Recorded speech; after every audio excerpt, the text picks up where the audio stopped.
naman malaman nyo na ang isipan ko'y gulong-gulo.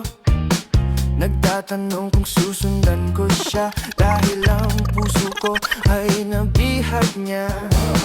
Alam mo bang minamahal ko siya, at tunay ang aking nadarama.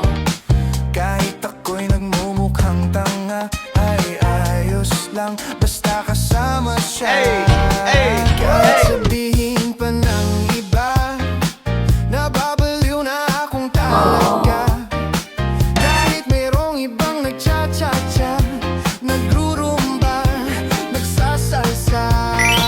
Pwedeng sabihin nyo to sa kanya, ang puso ko'y nahihirapan na. Ano pa ba ang pwede kong